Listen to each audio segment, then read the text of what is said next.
Good evening to all of you. First of all, I would like to thank Mr. Deepak to invite us to give our views to the August gathering.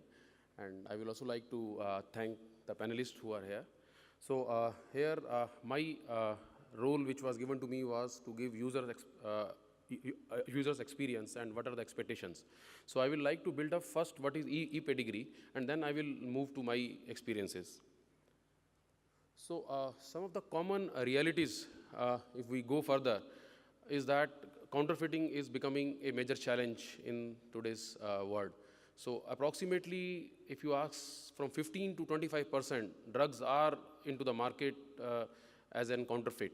So as per 4 billion US prescriptions were there in 2007, and worldwide market for prescription drugs is forecast to reach almost 900 billion by 2015. And out of this, 75 to 200 billion counterfeits worldwide are there as per 2012, the study which shows. That's why there is a gap between 75 to 200 billion, because the gap is huge, because we are not able to establish which is the actual figure which is coming on this. And if you see in 2007, FDA counterfeit cases resulted in 71 arrests and 50 convictions, and 26.5 million fines also. And if you see in 2003, there were 5 times of counterfeit drug cases were from 2000. And going further, it was twice in 2004 and 2007. And on the other hand, in April 2008, the FDA had opened 20 counterfeiting cases from just one of the 2 regional California offices. So this is a very alarming situation, and every day we have to deal with this scenario. And we have to find ways and means how we can avoid this, and which are the drugs which are going in counterfeiting, how that profitability can come back to the company. So pedigree can give us that solution. So some of the things which I will be going, because I have modified my slides, as Peter and Shivarama and Swaminathan have already told those. Some of the slides were replicating. So I will not touch upon those things, and I will take further. So the purpose of pedigree. The pedigree is an important part of series of provisions intended to address threats to the prescription drug supply from counterfeit, misbranded, adulterated, or diverted drugs. The overall intent is to secure the drug distribution system and sustain and increase confidence in authenticity of the prescription drugs. So pedigree is defined as, pedigree means a record in the electronic form containing information regarding each transaction resulting in a change of ownership of a given dangerous drug from sale by a manufacturer through acquisitions and sale by one of more wholesalers, manufacturers, or pharmacies until final sale to a pharmacy or other person furnishing, administering, or dispensing the dangerous drugs. Pedigree shall be created and maintained in an interoperable electronic system ensuring compatibility throughout all stages of distribution. It means that data can be checked at the wholesaler and retailers, and vice versa also. So this gives a whole picture where my movement of the drugs is happening. So elements of pedigree, uniformly used by manufacturers, service providers, wholesalers, and pharmacies. This electronic pedigree system record in the electronic form, that is from the origin, that is the manufacturer, to the point of sale. So it gives the complete visibility end to end to us. And then for it can be used for prescription drugs. Unique identification number, as it has been told, that each and every carton primary packaging material will be, secondary will be having the unique identification number till we go to the primary level. Established at the point of manufacture. So all these activities have to be done at the point of manufacture. It cannot be done outside. Contained within the standard non-proprietary data format and architecture. As we know that we have to create an architecture from which creation of a database to a retailer. So we should have complete picture where the drug movement is, and so that we can have each and every information in our hands. So there is a different softwares generated unique serialization code can be generated. Serialized code could be 2D barcode or RFID label. 2D means this is a mobile application available, so in that we can scan and see what is happening. But in the case of RFID, this is used in big stores like Walmart when inventories are coming into, the trucks are coming into their stores. So if we put the RFID label on these scanners on the gate, so every moment the truck enters into the warehouse, so we know which is the inventory coming inside, and it automatically get updated into our system. But with this, there is another advantage of this is clinical trials. We can put on these on clinical trials when the patient is taking, whether the patient has taken the medicine at the right time or not. So that can also be controlled. But here, scanners are required, infrastructure is also costly. And this total, suppose if you want to put on a carton, so per carton can have a cost of 10 cents. So it is more on the cost structure, so it is not being used frequently. But it is the best solution as on date. Then the code printed on the label on the smallest saleable unit, as Mr. Swaminathan has told.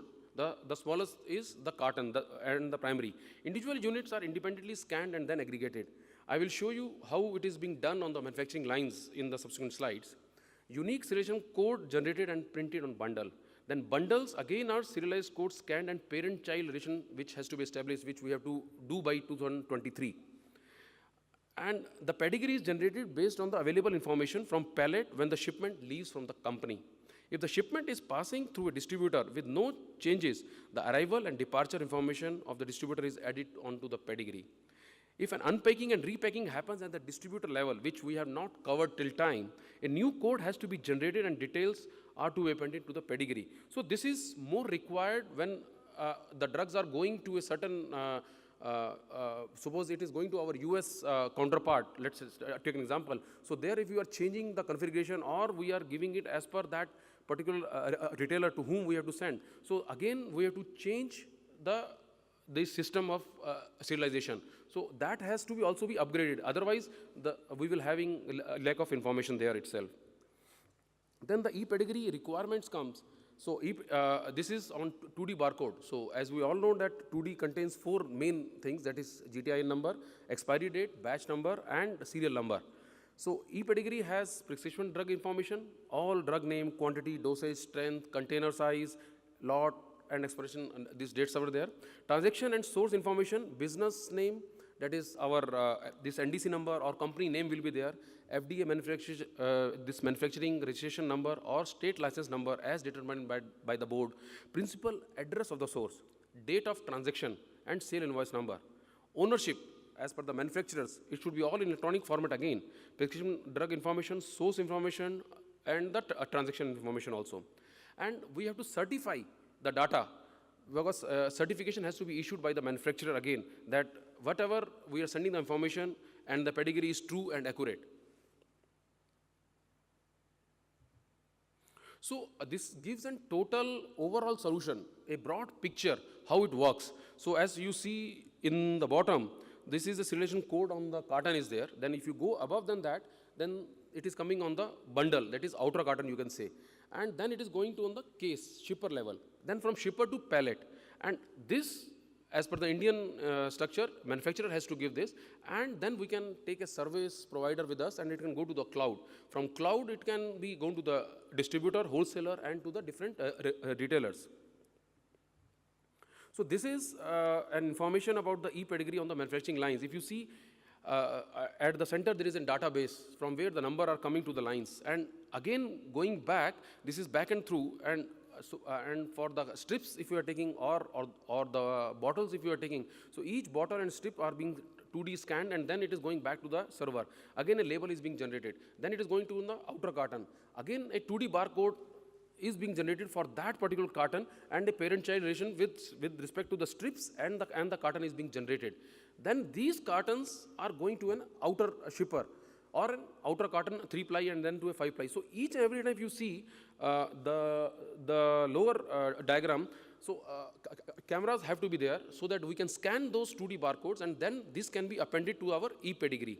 So with this, it will go to the palletization stage, and then pallet moves out from our factory. So e-pedigree as an overall structure, if you ask me, the total architecture is there is a portal on the top which will have information of internal and external.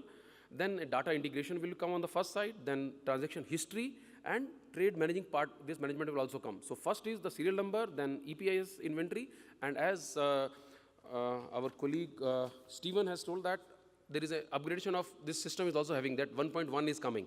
So this is an overall architecture at a broad level, which we have to follow. And again, this has been shown in the earlier presentation also. So this is the total pharma word GS1 coding and serialization requirements are there. So here, as it was already told that Turkey has already implemented fruitfully. After that, Europe is going to have in 2015 or 16, or now it has been changed to 18. Japan is by 2015. And India, we have already implemented a secondary and tertiary, but primary has been deferred as per the latest this information which has come. So by 2013, this Drug Supply Chain Security Act, we have to make it available so that everything goes as per the plan. But this is a broad line diagram or country-wise, year-wise, which has to be done. Then advantages of e-pedigree. Authenticity by verification at the customer and the regulators as the numbers are being generated. Avoid infiltration into supply chain by counterfeits. Freshness index. This is very important when we go for e-pedigree. So we will be able to know how fast the goods are moving, where the goods are being consumed fast, where the goods are not being consumed.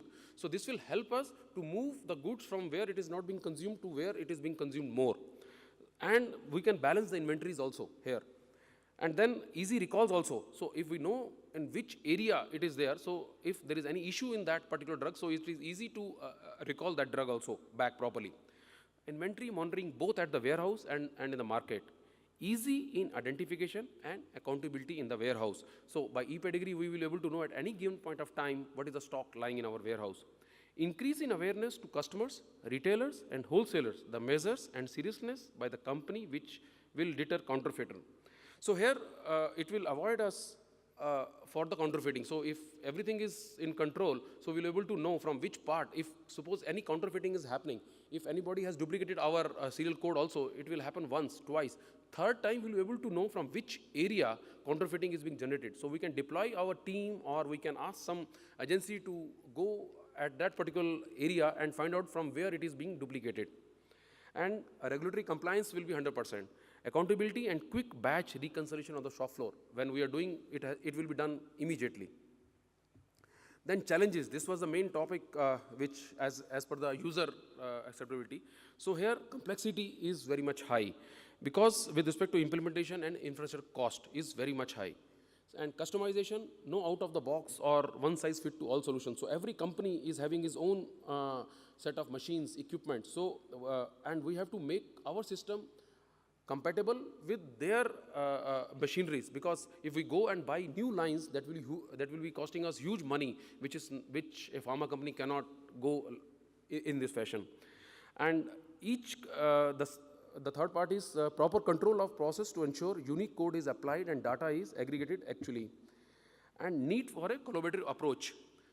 Here, every country is having own requirements. Like I told, China will be giving their own serial numbers. And in Brazil, we have to give this sticker, this information has to be given on sticker. There is some regulatory, I will say the government MP is there, so who has given to his own company so that everybody should buy from them only.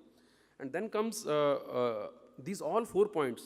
Need for accessing this testing, validation, 21 CFR compliance, GMP compliance. So the validation should be in such a form that that all the systems should be validated in such a way that there should be not even a single error. Otherwise, this all will fail.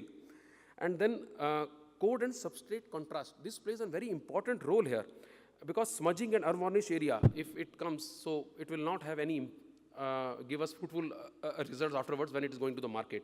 And there should be no base color added. We should always use fast colors, right? Red, black, and blue. And for this ground, this color carton, we should have fast colors like blue, because for the laser printing, if you want laser into that. Then this potential impact on the line efficacy. So many operations are there. So if we want to to make it more systematic and easy, so we should have to use scanners which are compatible and which are very having fast scanning images, so that they should not give us undesirable results. Handling and storage of large volumes of data. So here the data is being, it is on the cloud server, so our system should be capable of doing large data. It should not collapse. And it is required a strong system. Access to the data by supply chain partners. And then the final standards on the sharing of pedigree information along the supply chain has not been yet published. As I've told, there is no standards as on date. So standards are being evolved, as being told in our previous discussion. So going further in the next 1 or 2 years, the standards will be common for all the companies. And no standard of the serialization code available. Only option of 2D barcode and RFID is available as on date. So user challenges. User challenges, so we have, on many a times we have to do aggregation, disaggregation, and re-aggregation. So all these three things have to be done when we are exporting medicines. So in this, lot of challenges as a user which will come. Cost contributor, as I have already told, in total product as a cost structure. In transit, damages are also going to happen, that barcoding getting erased or smudging like that. Coding to start from visitor level. So suppose if I going to low cost country like Africa, so if we have broken up our consignment, so 2D is not available on the strip level. So there the break has already happened. So we will not be able to know from a wholesaler to which retailer it has gone if he is not taking the full carton. Availability of infrastructure for e-pedigree process implementation at retailer, transport warehouse, and in the emerging markets. No traceability for any break-in in distribution system. So if we are having a warehouse outside India, so there is no clarity when it is from wholesaler to a retailer if it is going. So we have to again have 2D barcodes being generated there also. Country-specific requirements, as I've already told. Coordination between the different service providers. So this is also a big challenge. From one person, we will taking the services for the infrastructure. From one, we will take the IT parts, and one will be the machine part. So how all those three plus the organization should combine. So this is again a big challenge for us. Then this technology that integrates coding done on packing line with track and trace technology throughout the distribution channels. And the last slide is what manufacturers shall do for the pedigree. Qualified, we should always use qualified resources with respect to machines, solutions, providers, or the equipment. Equipment availability don't make his failure your failure. So we should not make his inefficiency ours inefficiency. So we should go to those persons who are having equipment validated or tested. We should not waste our line's time, because here huge time is being required for the production, and we should not lose our production capacity. So less risk of supply chain shortages, time to deploy without band-aids. This means that solution should be deployed in totality. It should not have piece by piece. We should, that one piece is given today and the second piece will go tomorrow. Yes, we can break in phases, but it should have a complete, till it is being completed, till the end. So business operation can phase in, plan in phases.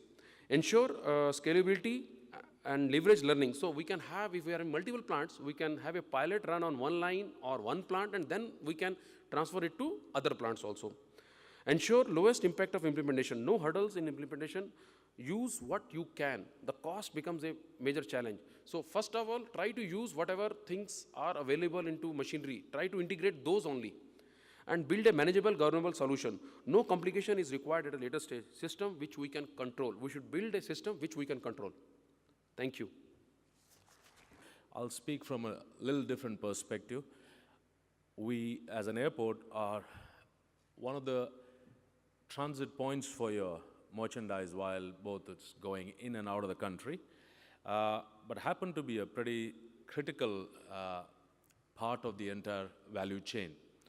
The topics that we'll touch upon is, first of all, demands of the distribution. If you look at it, to be effective, this is all basic stuff, but be amazed how many people don't follow basic stuff here. Protection and safety obviously is one most important thing, cost effectiveness and easier and efficient handling, optimal weight and distribution, cost and environmental friendly. That's what we look at when we look at overall packaging from everybody's perspective. Now, if you look at it a little bit more, protection and safety, obviously, protection of the content and protection from the content, both. When we move merchandise on aircrafts or in terminals, there are various types of merchandise that move, everything from, docile stuff like garments and textiles or engineering goods to drugs, pharmaceuticals, perishable stuff, and then right up to dangerous goods. The way the packagings are done not only affect the efficacy of the merchandise, also of the shipments which are accompanying them, and that too in an aircraft which is kept in close proximity, 80 to about anywhere between 70 to 80% of the merchandise moves on passenger aircrafts. So safety also becomes a major issue. Cost effectiveness, of course, is there, lower packaging cost and reusable and durability. And easier and efficient handling, which is optimal dimension. I'll touch upon some of that in the coming slides, that how dimensions can make a difference. Ease of identification and conducive to physical movement. Does it have easier way to grip it or to move it or to lift it with the mechanized equipment that prevents people from either pushing it or throwing it or dragging it, etc. And optimal weight. We've seen that in both, from an airport scenario or an airline scenario, people tend to compromise on packaging sometime due to weight. That if it's better, it's heavier, it's going to cost more, so let me compromise on that. And then finally, of course, the environmental part about it. If you look at, this is a photograph of our terminal, cargo terminal at the Rajiv Gandhi International Airport, and the board says Pharma Zone. Obviously, Pharma Zone handles temperature control shipments, both 2 to 8 degrees and 15 to 25 degrees. And if you look at the truck which is parked there, which means it is carrying temperature control goods, but look at it, it's open. Okay, so the ambient temperature in this part of the world is close to 40-45 degrees. So at the most, that truck would be having 15 to 25 degree merchandise, if not 2 to 8, God forbid. What would happen to that in that type of environment is there for everybody to guess. My concern is that somebody is going to take a photograph of it and publish it in an international magazine. It's going to damage the reputation of not only of the airport, of the industry, and of the whole country. Who would want to buy drugs if they are moved like that? If I move forward, these are some of the packaging that we receive at our terminal. Obviously, you would have seen some of these photographs. These are supposed to go on a journey of at least anywhere from 3,000 to 4,000 miles to 10,000 miles, transiting multiple airports, sometime going on 2 to 3 transit connections. If you look at the drums, and my friend here, Lawrence, would talk more about it, I'm sure. These are not the best shaped drums as far as carriage is concerned. They have rounded edges, they don't balance very well, they don't stack very well, and if you look at the skid next to it, the gap between each drums is an absolute waste of space. Aircraft has a finite amount of space. If you do not use it properly, you will end up paying for it, but without carrying anything. And also weight and balance. Aircraft is the most symmetrical machine in the world. When it flies, the center of gravity has to be absolutely in the center. Now, if the packaging is not well shaped, and if it is not properly skidded, it creates a nightmare for the loadmaster to balance the aircraft so that when it takes off, it doesn't tilt to one side or the other, or God forbid, crashes. You would have seen in passenger aircrafts, when it's not full, they make some people sit in the front, some in the middle, some in the end, so that the aircraft is well balanced. So on the lower deck, if the packaging is not done well, that also creates a problem. And the world-class facilities and customer-centric operation, which is required, we look at it from a different perspective. Now, you all do well, we do well. Shipments move. We handle a lot of shipments which are return shipments, which our forwarding friends will tell you, are the most difficult to carry on the way back because custom doesn't want to release it, drug controller want to say why it's coming back. These are coming back because they've been damaged en route, or temperature is spiked, or they're not properly handled. All leads to rejection. It is loss for you, loss for us, a damage of a reputation to the country. If you look at our facilities, especially Hyderabad being a pharma manufacturing hub, You have one of the best facilities in the world. I mean, any of the customers sitting here, they have absolutely world-class facilities. And the aircrafts that take them from here to the other end of the world are again very sophisticated, cost you anywhere between, this little baby standing here costs you $200 million. And it has temperature control zones. The inside has clamps to ensure that packages don't move. And then, if you look at the entire chain from the factory to the end destination, the front end, which is your factories, and the back end, which is the aircraft, they are the ones which cost the most money. They are world-class indeed.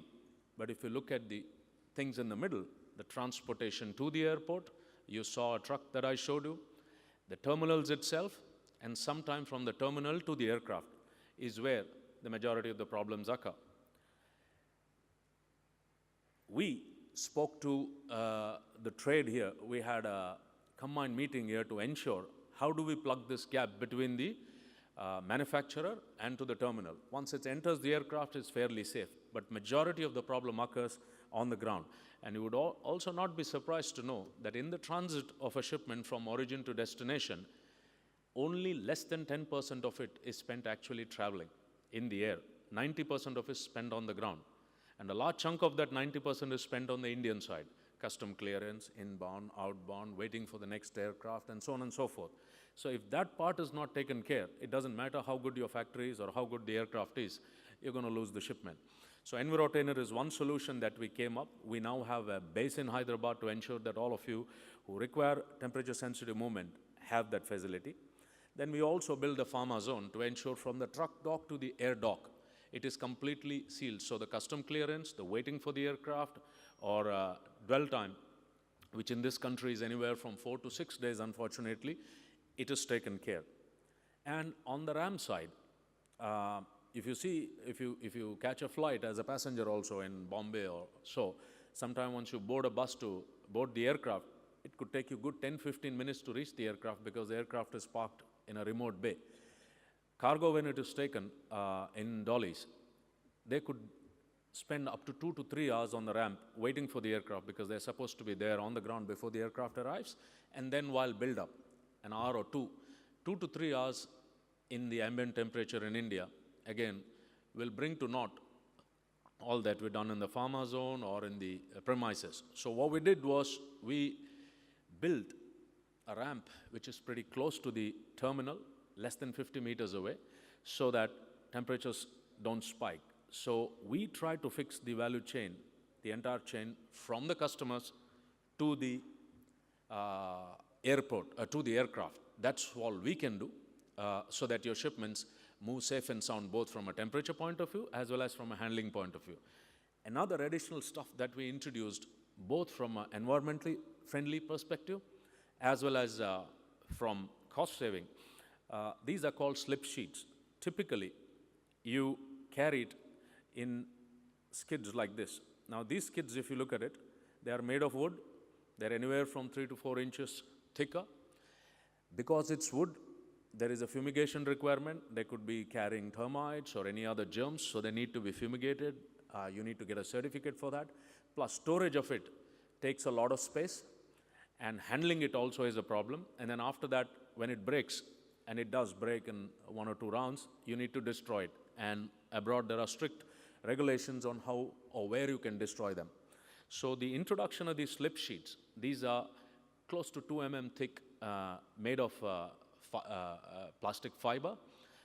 These are not as perishable as skids are, and the size of stacking 1,000 slip sheets is equal to 10 pallets. So basically we are saying you can move 1,000 pallets with the weight, or rather with the weight and the size of the space that it takes on an aircraft or on a terminal, which only traditional conventional one, only 10 of them can be used. And of course, the space that you save and the weight that you save on the aircraft, as a result, you can ship more goods at the same cost, is also an added benefit. So this is, Hyderabad Airport is the first of its kind to introduce it. To move it, we need these special forklifts, which has, we have retrofitted these devices which go and clamp the lip of the slip sheets with clamps, and then they pull them onto this thing. So you don't need to use the traditional blades that go inside these traditional skids. So as a result of introduction of this, Frankfurt Airport for Lufthansa has now retrofitted this so that they can receive goods from our airport, because at the receiving end also they need to have similar equipment. So they borrowed the design from us and they fitted it. It's slowly coming into being in most airports. It will save a lot of space. So these are some of the things that we fit, because we are now connecting practically 80% of the GDP producing areas of the world directly from Hyderabad through all these major airlines. And we want to be as world-class as these hubs are, and that's our endeavor. And we must say that the trade has appreciated it. They have come back. We have won numerous awards, both on the handling front, the facility front, as well as on the environment-friendly front. So this is what we can do from our side, and this is what I wanted to share with you. I'll be happy to answer any questions later. Thank you very much.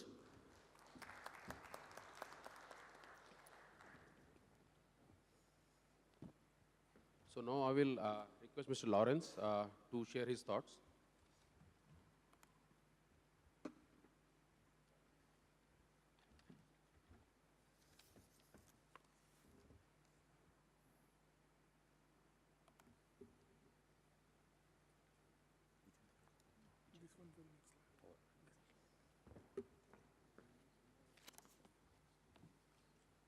Good evening, everyone. I see some tired faces in the crowd. I hope I don't put you guys to sleep. Well, thank you, Deepak, for this wonderful opportunity. I realized I'm the least qualified person to be talking to this August gathering. I'm a transporter, or I represent the transport industry, a slightly sophisticated transport industry, no doubt. I would like to thank the people who put this conclave together, creating a unique platform for various stakeholders in the supply chain to actually have a common platform where we can discuss each other's issues. We would like to add value to each other, and the one area that I would like to focus on in this extremely long presentation, about 64 slides, is the tertiary packing that you use. Every one of you are so familiar with your primary and secondary packing, and tertiary packing is what we finally get at the airport. I work for Emirates Airline, and I've been in the aviation industry for about 29 years. What I would like to run you through is, very quickly, the airline I work for, just as a form of introduction.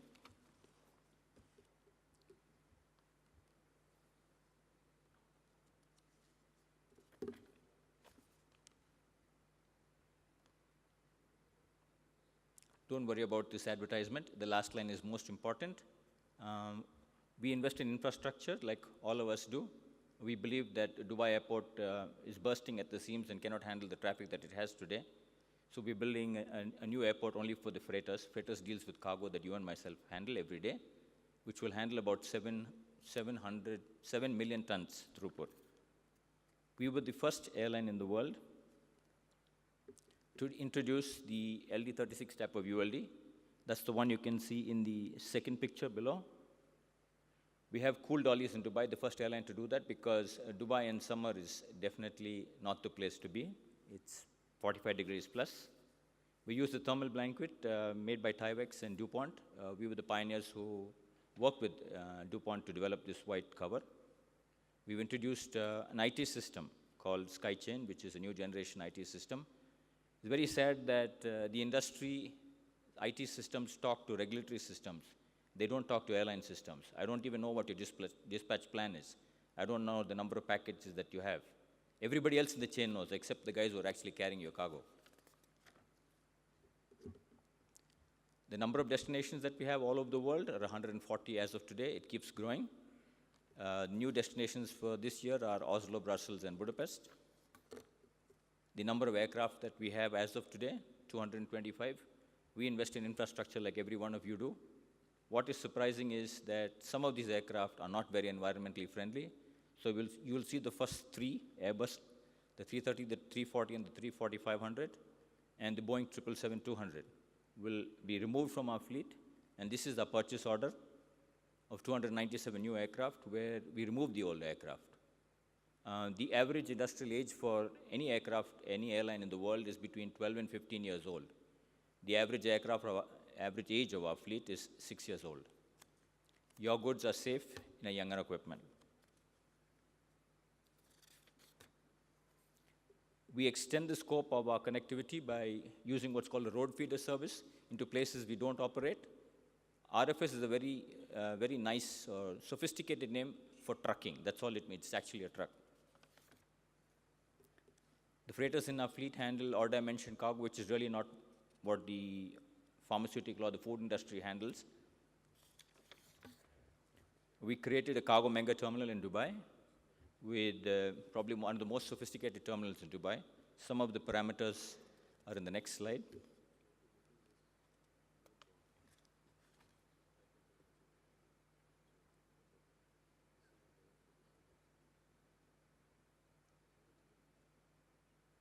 Yep, it handles 1.2 million tons of cargo. The best way to describe it, as I keep telling Hemant, is the whole airport or the cargo terminal in Hyderabad will actually fit into the cold storage in this airport. But that's not enough for us.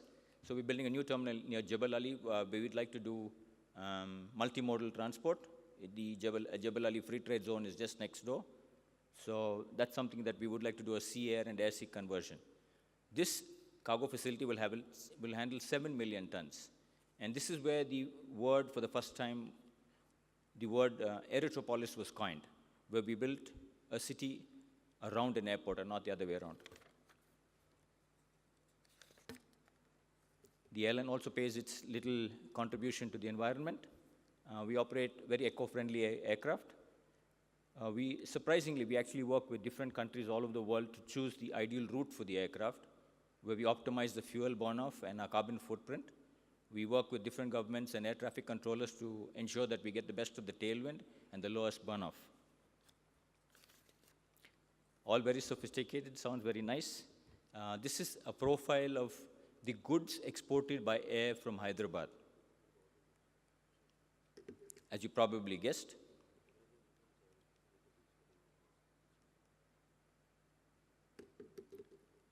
what you will see is that pharmaceutical is 77.5% of the total air export from Hyderabad.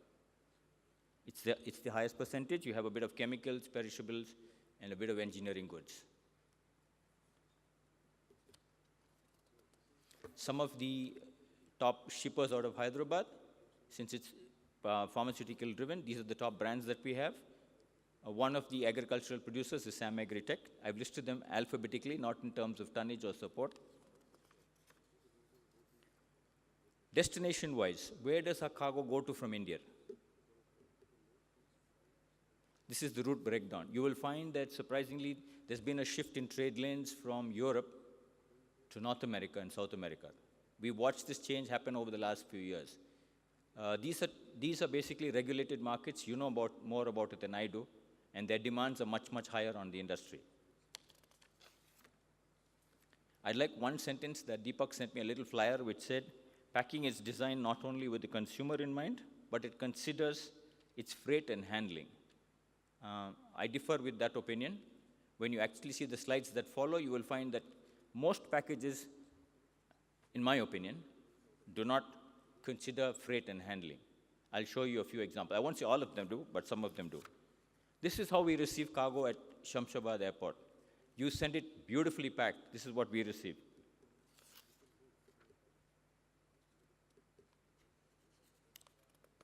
Okay, this is not pharmaceutical, this is an engineering goods. But does this represent brand India? Is this what we want to sell to the rest of the world? Would you like to sit on that with those nails? Well, pharmaceutical is not too far behind. Can anyone in this elite crowd tell me what the tested strength of those little thin nylon straps are? It's an environmentally hazardous substance. There are 4 drums, 200 kgs. What is the test strength of that little strap? Do you seriously believe that it will take the rigors of airline transportation? And would you take the responsibility of polluting the environment en route? Do you believe that you make wonderful packages that don't overlap each other? Excellent for handling, no damage. Another very familiar sight at our warehouse. Extremely soft HDPE drums.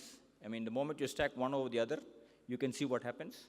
Totally disfigured. You think our customers overseas will pay top dollar for this kind of products? As Hemant earlier said, we talk about temperature-sensitive cargo. This is cargo that was just about to be offloaded in the temperature zone. Do we not calculate for the plastic flexibility when it's exposed to so much of high temperatures? Some more pharmaceutical goods. 4 thin plastic nylon straps to hold 200 kgs of cargo. Again, environmental hazardous.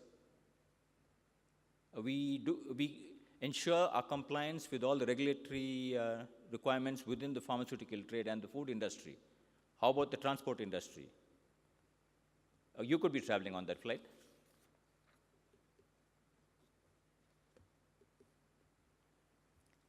In Hyderabad, we are excellent at making warehouse skids.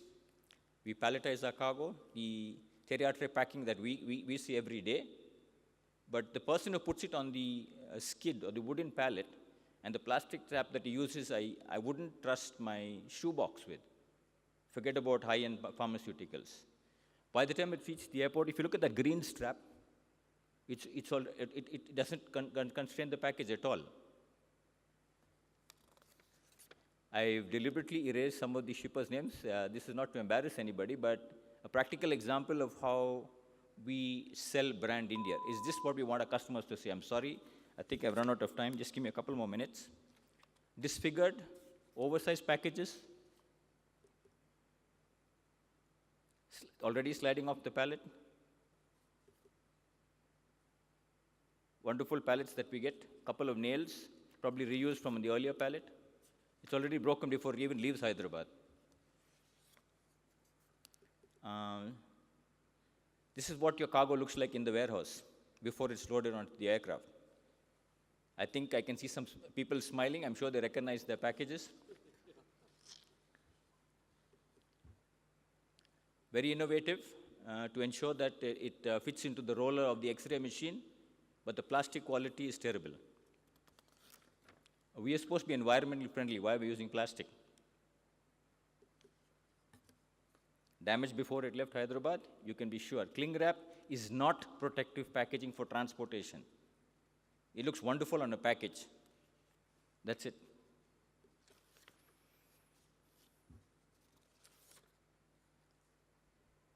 You can see it's already come off the skid.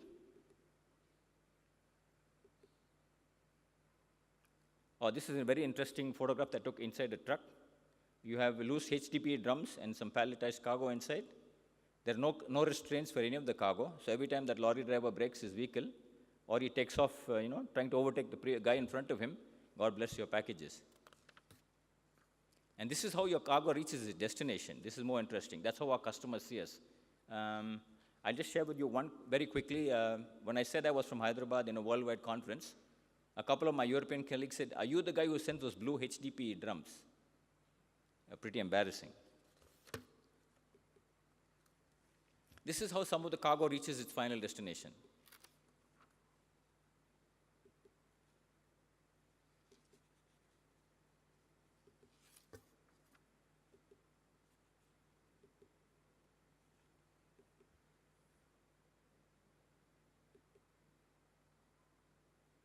You wonder how this happened? Well, it was overhanging the wooden skid below.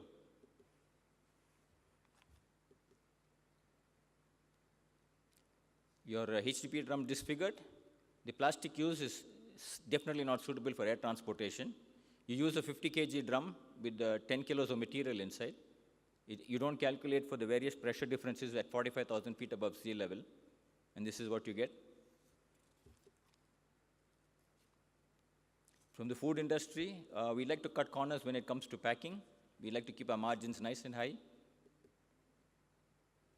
Well, your packages and the fruit are damaged before they reach the customer. Livestock are in the same boat.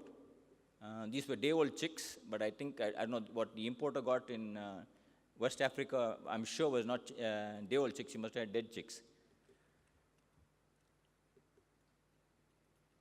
Some suggestion, we would suggest from the aviation industry or the airline industry that use rollerbed trucks for transport. Your cargo would be safer. We would suggest that you custom make packing or warehouse pallets which are product specific. I think you use a common pallet for all types of products. Shipper specific or destination specific. Some destinations have different climates, temperatures, different requirements, manual handling, automation. Harmonize product packing with aircraft equipment. This has been my favorite topic with the manufacturing industry. Why don't you harmonize your carrier artery packing in line with the equipment used on an aircraft if you're planning in air freight mode? This is what a rollerbed looks like. Can be fitted into any truck, provided your service provider is willing to make the initial investment. This is what a rollerbed truck looks like on the inside, used extensively all over Europe. This is what an airline pallet looks like. I will share this information later offline if you want. This is the normal pallet on which most palletized pharmaceutical cargo is built among all airlines across the world, especially Hyderabad. This is how your pallet gets into an aircraft. This is how the closed unit gets in.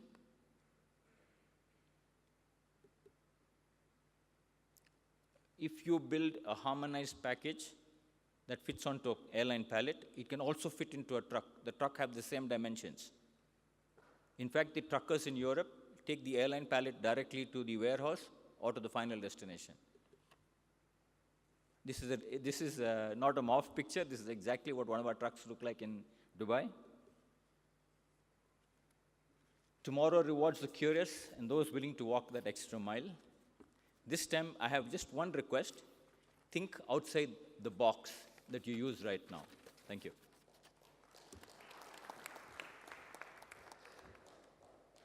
Thanks a lot, Mr. Lawrence. Hello. Hello. Thanks a lot, Mr. Lawrence. Hello.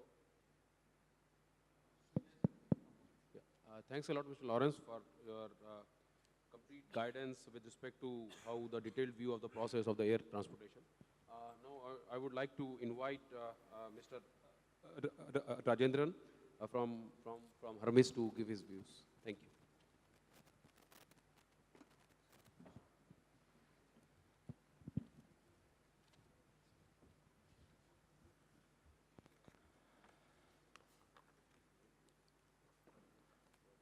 Good evening, ladies and gentlemen.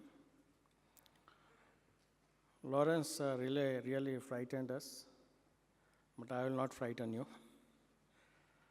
And I will not be the wall between the cocktail and you.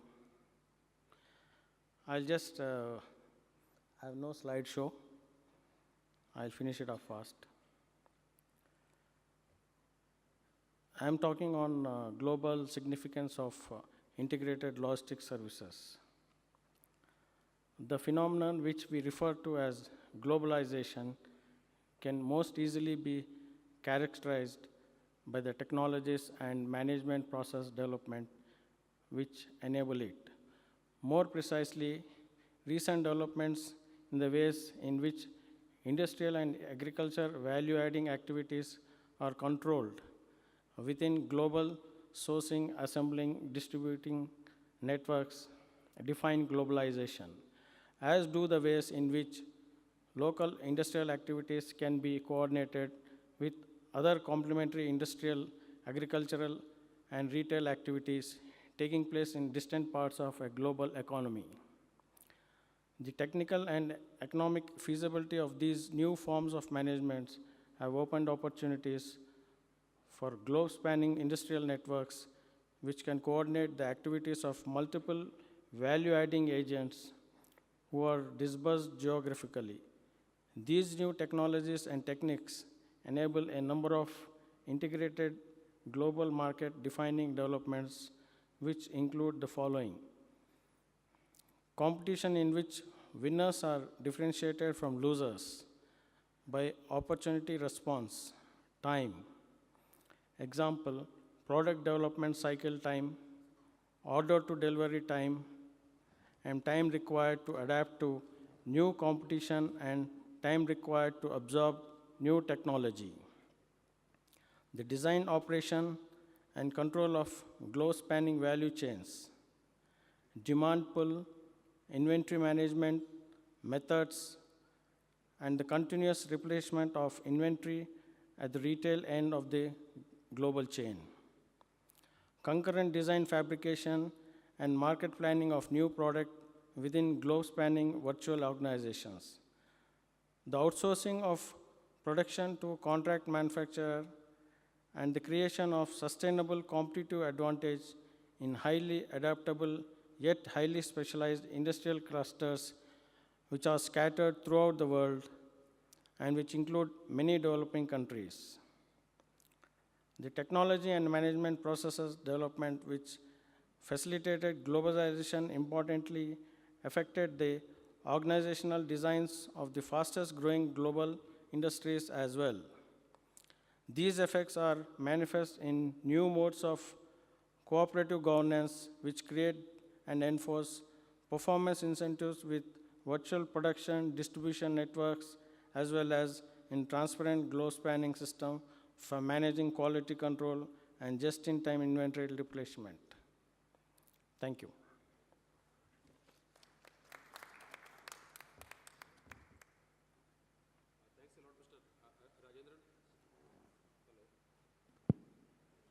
Thanks a lot, Mr. Rajendran, for sharing your views. Now let's have some discussions.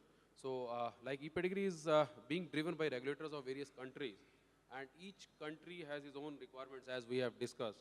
So I would like to broaden the scope of discussion and would like to include visibility of shipments in transit as well as track and tracing. So I would like to ask Mr. Heman, for ePedigree, we require a state-of-art of facility to handle the shipments. So what do you think is the role of airport like yours? Well, thanks. See, as far as the airport is concerned, like I said, a large amount of time in the transit is spent at the airport. Indeed, we would like to be involved in the process. Now, at this point in time, as I understand, in the country, like Lawrence mentioned, these systems talk to each other and it gives you a glass pipeline kind of a scenario from one end to the other. But as I understand, today it doesn't talk to neither the airports nor the airlines. So the transport end of the business is blind. It's not rocket science to fix it. We all have our own high-end solutions within, both to track as well as trace. Companies like Emirates, who ship to 150 countries, they track the package from one end of the earth to the other. So I'm sure they would very well merge with the systems that you have. So you have a visibility in transit along with your information. And also airports like us, for example, as soon as the shipment arrives at the front end, receiving end, we have scanners. They both record, we have guns which record the temperature of it, the time of arrival, the number of packages, weight, all of that is plugged into the system. And then it is carried, even during storage. If it's an import, it's there for 3 to 4 days, or export, few hours. It's tracked at every step till it boards an aircraft. But it's an isolated system. So we could work out, or I'm sure there are service providers who could easily interface these two systems so that it helps us as well as you. Rest of the way, the state-of-the-art facilities, I dare say that now we have some of the best facilities which is comparable to anywhere in the world, at least Hyderabad that we can speak of, and other airports too are gearing up. So that's what we would love to do. So I appreciate what Hemanji is saying. So today morning I got an opportunity to see the Pharma Zone also. It is one of the best of class which I've seen till time.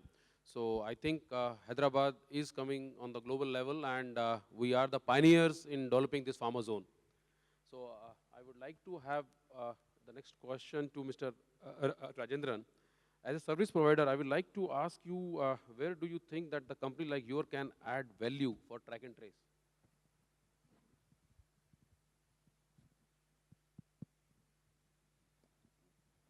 Well, basically, our track and trace system is connected with the airline system. And we are also coordinating with one of the service providers like Uplift and Kale Logistics, who will give the track and trace information directly to our customers. And the customer can view at any time, sitting in their house and midnight also. So we are working on that, and it will be through by the end of this year. So the next question goes to Mr. Lawrence. So how important is track and trace for you? Because you are the major service providers taking the goods from here to different parts of the world. Because you are touching across globe. Track and trace is, my opinion, is a two-way communication. It's not a one-way street. Secondly, it doesn't operate in silos of information. You have your internal track and trace, the airline has a track and trace. How does it work within an airline? For example, Hemant mentioned his facility having the capability to keep updating us of various we call it milestones in the aviation industry. Every time any one action happens, it's called a milestone. For example, Hyderabad was the first airport whose IT system interfaced with the airline system for an import, and it actually updated the delivery. Now, the milestones considered in an import shipment is arrival, storage, documents collected, delivery order issued, and shipment delivered. We were the first station in India who were able to interface with their system. Track and trace would reach its ultimate objective of being transparent only if the systems interface with each other. I agree with you 100%. So I think this can continue further also, and the collaboration can be done, and going further, maybe as it was being discussed earlier also, it can be combined to our track and trace so that the complete visibility is there. So Mr. Vasan, I would like to ask you, how important is implementation of e-pedigree and shipment visibility to you? Yeah, to answer your question, simplistically, very important, because I think today the loss of the land, right from the basic thing right now, what we are doing on DGFT implementation, or we are looking at DQSA, and whatever all three of them I mentioned in terms of track and trace, right from the primary, secondary, tertiary level, merging it with the transportation, merging it with the airlines, merging it with the point of destination. I think it's more than more than a good thing to do. I think it's going to be a necessity. It's going to move from a desire to a want. So I think if we are not equipped, and if we are not equipped today, I think we are going to be in trouble sometime later. So I think as an organization, if I would look at it as a doer or a user perspective, I think we are already behind, and I think we have to probably get moving on it very fast. And going further, what are your opinions or challenges of implementation of e-pedigree? In terms of challenges, I would say probably we are already into it in terms of a lot of activity. So I feel at least I will talk as me as an organization, we are already into it. We are already into of various levels of implementation, and we are ready for DQSA. We are ready for right now DGFT in terms of the even including the primary level. We have tied up with service providers. So in terms of our readiness, we are ready. And I think most organizations are ready. In fact, probably I know of some organizations which are ahead of us. Okay.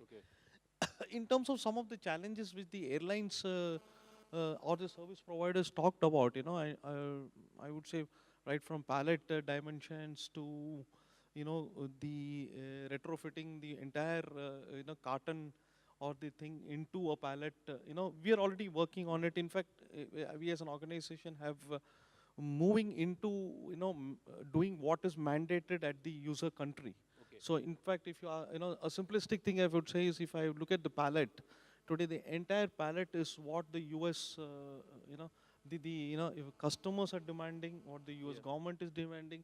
Euro is what we have right now, Euro pallets. So, in terms of what they are mandating is what we have gone into. It has been a costlier affair, but yes, we have going to it. In fact, our entire, packaging development, when it is working on any new pallet or new, a shipper, we are designing the shipper so as to fit the pallets. So if there's a US requirement, we would ensure the US shippers, whatever we design, are exactly in line with the pallet. So we don't have free space, free movement, free thing. But while working on it, I'm not saying that we have achieved what we have to achieve. I think we still have to score. But the thought process is very clear. The people are aligned to what is required. We understand the need. In fact, I think his slide, quite a lot of them, as somebody mentioned it, it's scary. When you look at it, it's scary. But we are working on the thing is that right from the time the shipment, we take a lot of care in terms of how we produce, how we store within the factory. But how when it leaves the factory, further on, everybody throws his hands up and says, "Abhi mal nikal gaya," Right. So we are trying to avoid that. We are trying to get it into a thing like wherever temperature control mode is required, we would do that. We would ensure that the shipment reaches the destination. That is at least first the airport in shape, stored properly, loaded properly. There are times I know, Emirates when I'm talking about. I had, I'm sorry to say that, but I had told Jayanti, who's sitting there, saying that from March to July, you will not fly Emirates. Given the temperatures at thing, but I'm nice to see that if Dubai is giving us a temperature controlled zone, we would certainly. Honestly, I'm saying I'm using European carriers in the summer season because we are sensitive to it. I am paying a higher cost. But we are doing such activities. We are sensitive, if I'm sensitive, I'm sure companies like DRL are as sensitive. So there are organizations which are extremely sensitive today, but still we have miles to go. We have. So taking lot this things to question come. which Mr. Vasan has given to you, Mr. Lawrence, are you also thinking to have a farmer zone in Dubai because temperatures are very high there, and there are many points where some of the medicines are being damaged because of high temperature exertions. So are you thinking, or your management is thinking that to have a farmer zone in Dubai also that will help all across all pharma companies? Good question. Even before I came here today, I was in Bombay with a meeting with our vice president, and it's right on top of the agenda that we do have gaps in our cold chain management in Dubai because the ambient temperatures in summer are more than 45. We do have refrigerated trucks to pick them up from the aircraft. You do have white covers, thermal blankets to protect your cargo. But we realized that we didn't have a dedicated team to actually ensure that everyone was picked up.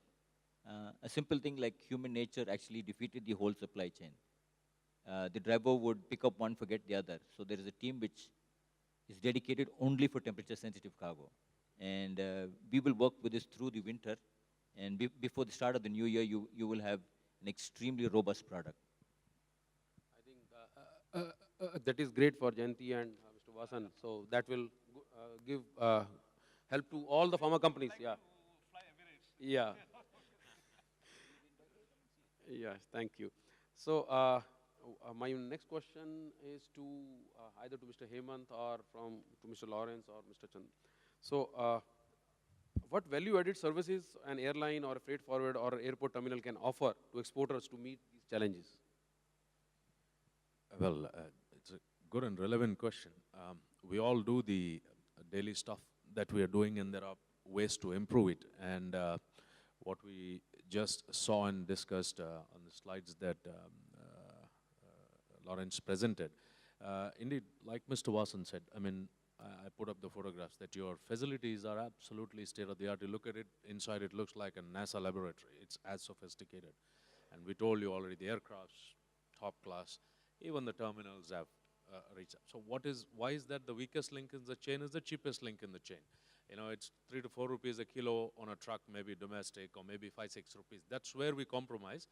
But $4 or $10 or whatever Emirates charges, okay, a kilo, we are happy to pay, and we are happy to, have a top-class facility. And, all of that. It looks very odd that the more expensive part, the airport, the pharma zone cost a couple of million euros, the aeroplanes, I said, cost $200 million, but that lorry is where the problem goes. So one is that we debated this, how do we control this? Now there are various value chains. There's the shipper, there's the loader, unloader, there's the forwarder, there is the truck operator, there's the terminal operator, the airport, the aeroplane, and then again, exactly the same on the reverse end. Suppose if we give the control to you, I always say that, who packs your suitcase best when you travel? Probably you, not your housekeeper and not even your better half. You know exactly where to fit that shaving kit, where to put that shoe so that your suitcase packs. One suitcase for 3 countries, you can pack it. So if indeed the most efficient packaging, I feel, can be done at your premise. I mean, you produce these beautiful drugs which cure people miraculously. I'm sure you can pack this thing. This country has got almost 0 SBUs or BUPs, shipper-built units. We always move cargo in bulk, which comes in loose form in the truck. Like he said, if he breaks, the drums would fall down. Suppose if you were to build these containers at your premise, you would pack it most densely, and you would pack it absolutely correctly, and it would make transportation much easier. There are some steps that you need to take to do that. One of them is you need to get a regulated agent status. That's the final end. But even without that, I've already said that we are ready to invest in ULD scanners at the airport if you bring in enough built-up units. So Envirotainer is one such initiative where you can take it and stuff it in your factory and bring it, so that you don't leave this to anybody else. You don't put it on the trucker to take care of your shipment. So that's one of the things that this country needs to go into. And also, surely from a point of view, you all know Bombay terminal is already packed. They move 500,000 tons. Hong Kong moves 4.5 million tons. So by that standard, if Bombay, or when any Indian city reaches Hong Kong's volumes, we would require the terminal, which is 16 times the size of Bombay's current terminal, 16 times. Just imagine the real estate that you would need in Bombay to build a terminal which is 16 times larger, which means it would be larger than the passenger terminal, domestic, international, all put together. It's simply not feasible. We have to go up. And the way to go up is to use containers. You can't use bulk cargo. So that is one thing that I would really urge the industry to do, especially pharmaceutical, because it's so sensitive. Thanks a lot, Mr. Hemant, for giving the insight. So, Mr. Vasan, I would like to ask you what change management is required at each level?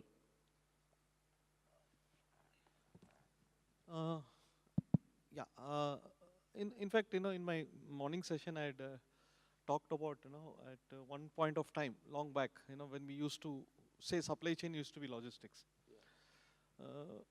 The evolution happened, like sourcing, purchase, manufacturing, all came in. Everything moved up, and somewhere along logistics just took a nosedive.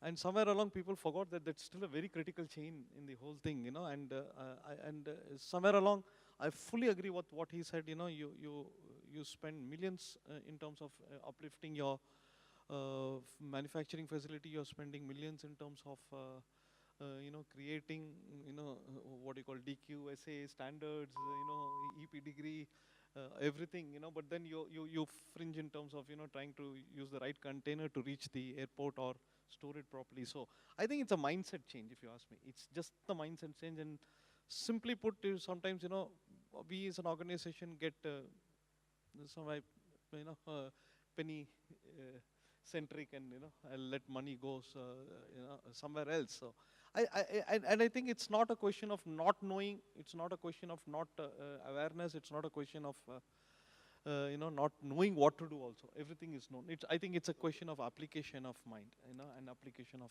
thing. And I think, if this group has got a lot of people who probably are the decision makers, and I think this presentation is going to be a real shocker to a lot of people. So I hope people awake, that's it. So I would like to ask any questions from the audience.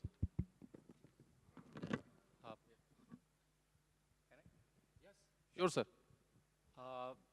I'm Himadri. I'm a pharmaceutical packaging consultant. I've been in this field for a long time, gone through the journey quite a bit. And what Mr. Watson said with respect to cartons, pallets, plastic containers, paper containers, and the large pharmaceutical companies, by and large, it meets the international requirements as well as the importing countries' requirements. It's not just a theory. What we do is that we design, we provide that support to the pharmaceutical companies, and we also visit the other side. Like, for example, if the consignment is going from Hyderabad to New York, we do go to New York, not necessarily all the time, but we keep on going there. At least once in 2 years, we go there, we try to understand in what conditions it's been received. To a large extent, from the large pharmaceutical industries, there are no complaints in US, which travels all the 22,000 kilometers. So that's one part of it.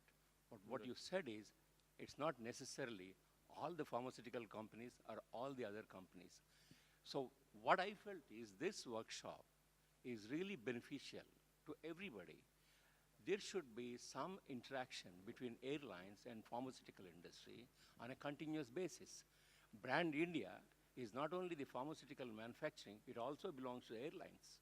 It also belongs to the transportation people. So what we need is that kind of understanding.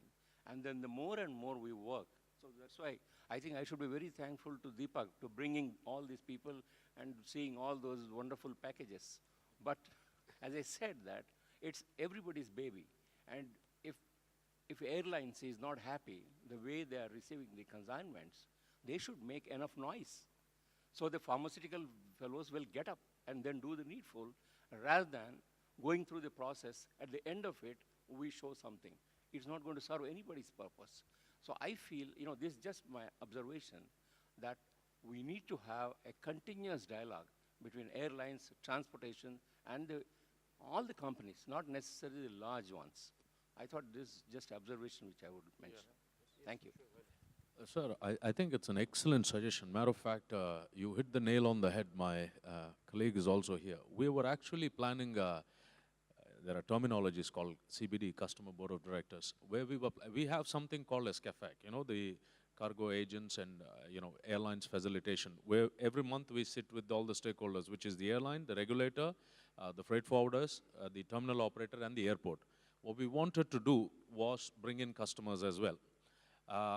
2-3 issues, one of them being this, packaging, whatever, because I'm sure, people at your level, senior people, when they come and look at the thing on which you spend millions of dollars on R&D and being handled like that, I'm sure it'll raise some hackles and you will take action. One is that. Second, also the people who are involved in your transportation chain, we could also do a small workshop how to, probably the person who ordered the drum or who made the drum has no clue it's going to fit into a ULD, which is shaped in the contour of an aircraft. So, and that is not exactly a cuboid. So that drum is not going to fit in well. So and probably, I might be mistaken, but probably some of them have never seen the inside of an aircraft or never seen the inside of a container. So they have no clue what they're making, how is it going to impact it. So we could organize passes as long as they're Indian national, have the relevant thing to actually take them on the air side and show them the containers as well as the aircrafts. It could be, we could do it once a month. We as an airport are ready to host this. Through our, we could float a email or a website to say that whoever is interested, then along with the airlines, the forwarding this thing and the terminal operator, we could call some senior people as well as some people down the line to work to show the entire process. How to load it, what are the containers like, what does the aircraft look like, what is the benefit of packaging in certain way.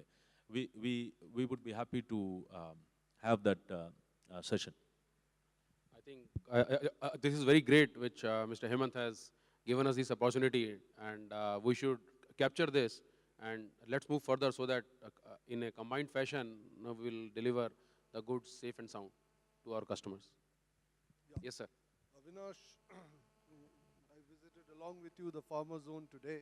Yeah. So congratulations to GMR to build such a facility.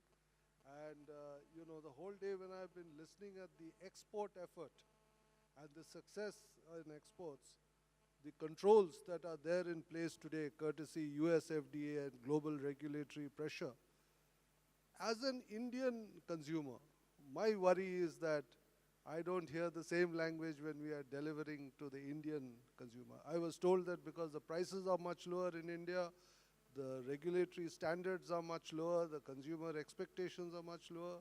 So, you know, what we are doing for the US, I don't think even 1/10 is done for India.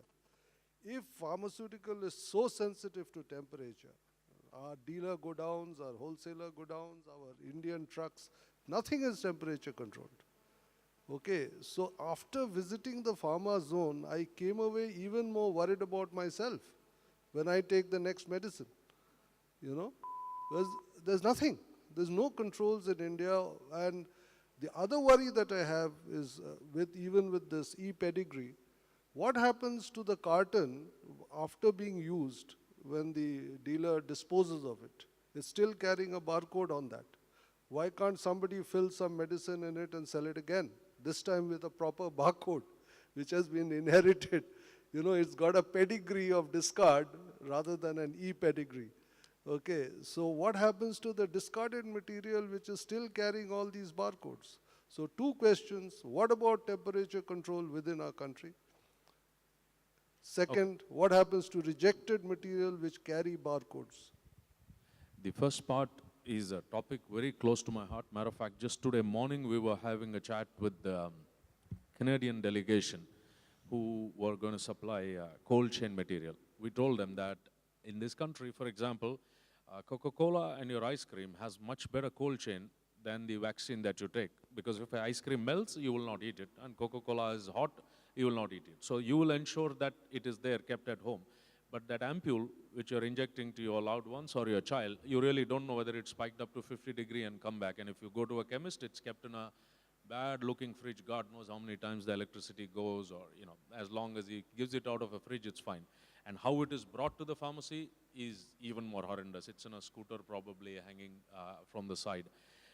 Yes, indeed, because of FDA and other norms, we have upgraded our supply chain internationally, but domestically, it's pretty bad. I agree with you. In terms of the airport side, we have cold storages. Even the domestic aircrafts that they fly, they have at least a basic temperature control capability, which is up to room temperature level, up to 25 degrees. Like when you fly Indigo, what's on the upper deck, more or less would be there on the lower deck as well. It doesn't freeze. But beyond that and before that is the concern. The truck that I talked about, which comes to the airport carrying temperature-sensitive goods in an open condition, is exactly happens there. And beyond that also happens. In one of the conferences like this, we did discuss what we are talking to those folks is, the reason people do this is because it's expensive, you know, to put the value, the cold chain, it's expensive. So these SMEs, one of them from Canada, but many more, are apparently coming up with cold chain products which are far, far cheaper. It does not require a compressor, does not require dry ice, which is not available all the time, and they have a much longer duration. So they are expected to come here in the next 2 to 3 months. So they asked, can you put us in touch with the pharmaceutical companies, which will be more than happy to, as well as transporters. I said, if you give this state-of-the-art, low-cost options, then this country has got so much potential that you will not have to look anywhere else. I mean, just look at the size of the country and the cold chain that we require, everything from pharmaceuticals. Can I suggest one thing in this context? Coca-Cola has come up with a solar, energized cooler for their cold drinks which sell in the rural areas, and their sales have gone up hugely. Can the pharma industry look at solar-cooled material at low cost? Why not? I mean, those are the innovative solutions that is required. And when these people come, these SMEs, we would really like to, host another, session probably like this to come and see what is that, because we said that, look, country, we need cost-effective solutions. If Envirotainer cannot be used by everybody, so we need something more local. This could be one of them. I think it's a good idea to talk to Coke to see how this can be, the manufacturers will benefit us too. Any other question? Yeah, one question here. I'm Satya from Godrej, and my question relates to this innovation or new technology adopted at GMR, which relates to the slip sheets which you had mentioned, which eliminates the usage of wooden pallets. So you might have had a knowledge sharing session with your vendors or customers also for this incorporation of similar technology at their end. And I want to know what kind of feelers has it been found to be feasible, or has it been found to be economical? Will it add any value to their packaging or handling operations? What are the feelers from them for this? Thank you, and thanks again for bringing that up. That's one of the reasons I put is in this customer board of directors. We want to show that as well. We've done this, matter of fact, we implemented this with one pilot customer sitting right next to me. So their companies came and said that, look, you use X number of pallets per day, per annum. All of them are made of wood, which means environmentally they're damaging, plus you need fumigation and all those. So by using this, you eliminate all of that. So we tested it. That's why we went and retrofitted that forklift as well. It's worked out very well, but it is not yet picked up all over. These customer board of directors that we want to talk, we want to bring in both the decision maker and the implementer both. Because if we talk to either one of them, it might not be good. If you talk to both of them together saying, look, this is one pallet, this is this thick, this one is this thick. So if you pile up 10 of them, this is the space you save, and Lawrence charges by the space as well, not just by the weight. Because aircraft is finite. I mean, you put one pallet in it or you put 100 pallets, it's going to cost him more or less the same, plus minor delta on fuel. So you can save. So we want to do this in this customer board of director that we were planning. There are 2-3 items. One is packaging and one is this as well. So now I'm even more encouraged to hold that. I think we have exceeded time. Okay, one last question. Thank you. This is my question to Messrs. Hemant, Rajender, and Lawrence. So, is there any chance that you can present the state of the fate of the packagings or the pallets which is coming to you, especially even in pharma? In fact, I should admit that I would have come. I have not come, being a packaging technologist, to see what is the fate of my pallet in the, even in the India or Hyderabad itself. But is there any chance that you can come and show, especially to the management, because the total cost cutting is going only on pallet, strap, and this thing. And my second question is that, is there any chance that you can come and demonstrate how a pallet, the pallet has to be palletized? First part of the question, those are the exceptions, that's not the rule. A lot of the packages are extremely good. These are the few which didn't really make it. And to share that information anytime, I mean, you could ask Hemant or the airline, we'll be very happy to come across and tell you what equipment we use. And we'll give you the dimensions so that your packing department can customize it better, if that's what you'd like. And to answer one more question on the slip sheet, yes, Emirates itself is invested in slip sheet, and we'll be having 4 trucks available from the mid of November in Dubai. I think that's great information. So now, Which company are you from, sir? Arvindo. Arvind. So I would like to summarize what has been talked about. So Mr. Hemant has given us a detailed information about demands of distribution. I have one question, sir. Okay. This question to Hemant, sir. Now we are discussed about the goods damage, shipper damage in airlift. Because we are doing the shipper as per IS2A guidelines, and it is done at laboratory, certified laboratory, means the shipper is capable to all transportation. But still we are sending the goods by sea and airlift also. But same shipper, certified shipper, if you go sea, the customer is receiving very safely. But we are sending through sea, the customer is in damaged condition. Where it is happening, the damage maybe during the loading, unloading in the aircrafts, at the aircraft only. Due to one reason, maybe wrong handling of people, one is there. So what is my suggestion, like sea, if you in the sea container, it will come to manufacturer end, though they are shipped in the container, and same container will go to in ship, and same container will go to the warehouse of the receiver.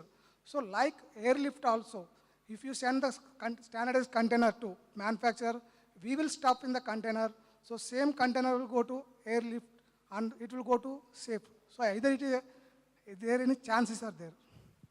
I would just say amen. I mean, absolutely. That's what I touched upon. Probably when I said SBU or BUP, Shipper Built Unit, that is SBU, or BUP is Built Up Unit Program. All major airports like Lawrence's in Dubai, they all handle containerized cargo. Nobody handles bulk boxes. So what we are propagating is that we want you to take the container to your office or to your factory and stuff it there, because you will stuff it densely, properly, and then send those in roller bed trucks that Lawrence showed in the photographs to the airport. This will ensure, just look at it this way. One truck will contain 4 containers, each, let's say LD3, what, 850 kilos or 1 ton each. So 4 tons in 4 containers. Now, if this 4 ton were to come in 1,000 boxes, the number of laborers required to offload it, then load it, okay, and then there's a chance that the person will chuck that boxes, all that is eliminated, it's all automated. So yes, absolutely.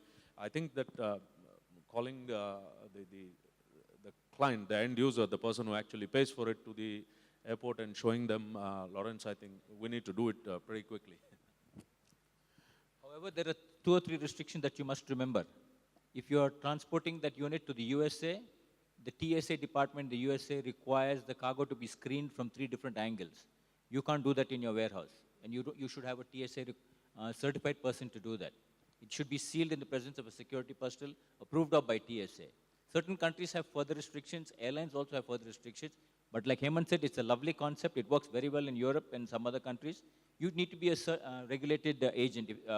BCS, Bureau of Civil Aviation Security, should certify you as a regulated agent. Then you can carry out these functions. It's a long process, but worth it. Now, presently is not available in India, sir. No, you can apply to be a regulated. What he means by regulated agent, just to clarify, is that at airport, it's a sterile premise. It's guarded by CASF. So once it's put through an X-ray, nobody can put anything inside. Yes, now, if you're bringing a container from your office, then we don't know whether it contains a bomb or, God forbid, some drugs or some contraband stuff. So Bureau of Civil Aviation Security can go to large customers and they can secure their premise and say, okay, all walls are sealed and there should be a guard here, etc. Then they will certify it as a regulated agent, that company. So they will have security posted there. It's on a cost recovery basis, because you guys ship so much, it's worth investing in that. So even the managing director of the company wouldn't be allowed to enter that premise. Only authorized persons with passes. Inside that secure facility, you will load that container. Then it can come to the airport. Without security, it can go to aircraft. Otherwise, it has to be X-rayed again at the airport. There is a small alternate called ULD scanner, big X-rays through which the entire container can go. Some countries allow that, some countries don't. We as an airport are ready to invest in it, provided the end destination accepts it, and provided you start sending containers. So we are happy both ways. I think we'll take it in detail when we hold this. I mean, I propose that maybe in the next month or so, we will hold this small workshop where we'll invite you all, and we'll talk about it in detail. Thank you, Hemant. Thank you so lot. So I would like to summarize the whole session, and Mr. Hemant told us about the demands of distribution and a complete overview of pharma zone and how the space utilization has to be done with different challenges, and the slip sheet usage, along with the visit which he has given us the advantage to go. And Mr. Lawrence has told us about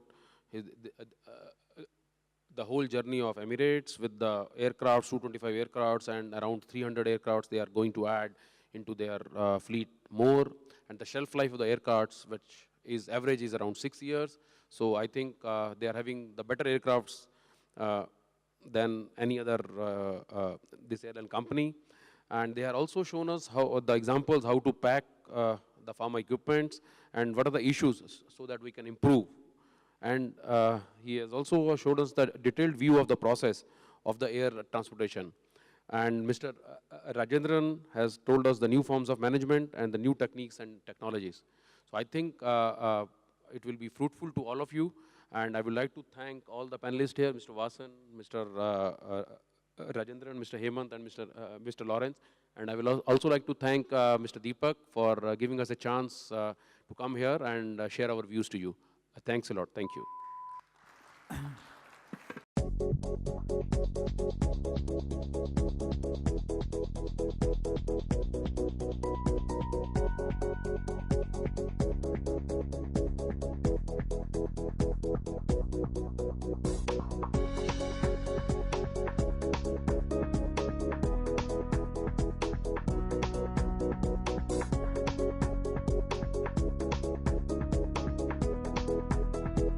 concept of combining packaging and supply chain management is a wonderful idea.